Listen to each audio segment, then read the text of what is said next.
Hola chicos, bueno, continuando con nuestras variables y su asociación y su estudio estadístico, llegamos a la asociación de variables cualitativas.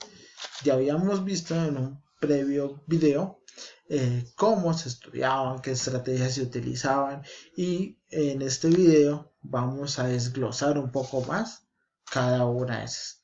Voy a comenzar por la variable cualitativa. Entonces, vamos a comenzar. Bien. Eh,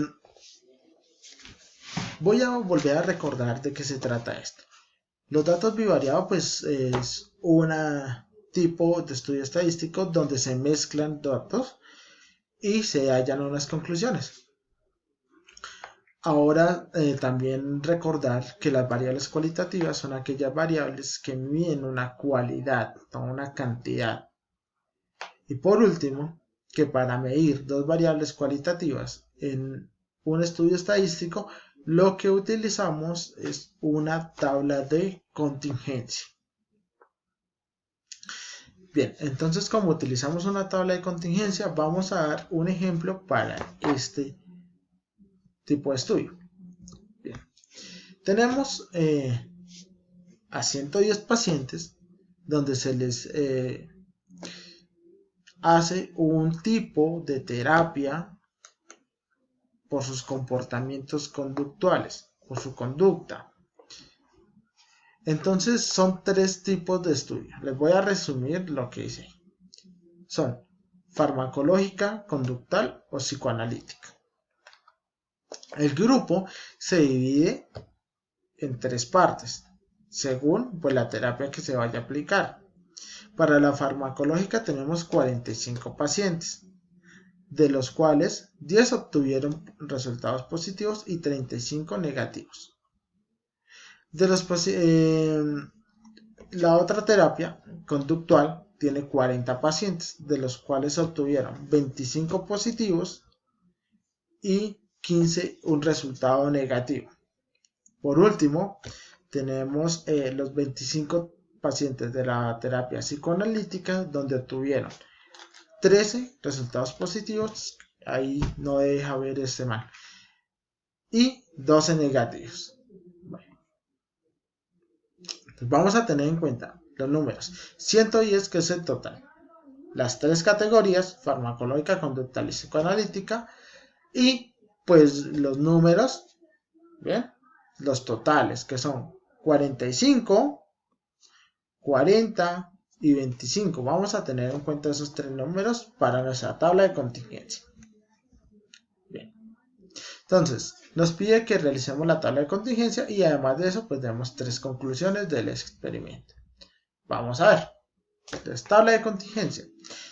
Yo puedo organizar a gusto, es decir, que puedo colocar en las filas las categorías de estudio, en este caso son las terapias, o las puedo colocar en la columna. No importa, nos va a dar lo mismo.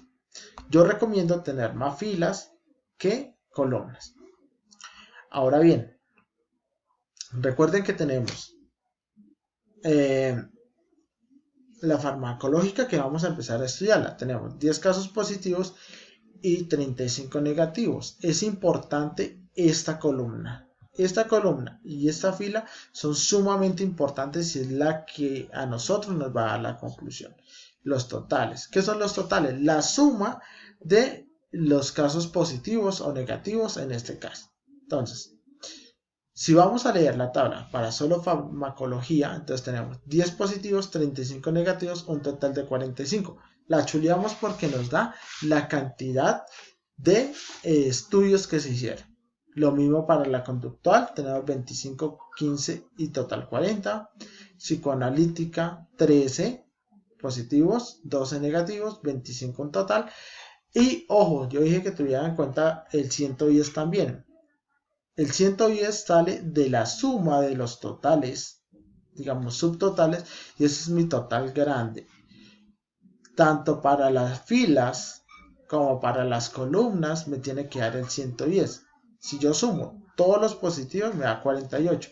Si yo sumo todos los negativos me da 62 y al sumar estas dos cantidades me da 110.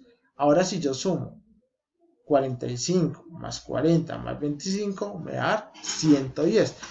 De ahí me voy a pegar que sí está bien, me voy a fiar de que sí está bien mi tabla. Ahora paso a las conclusiones. ¿Cómo se hace una conclusión?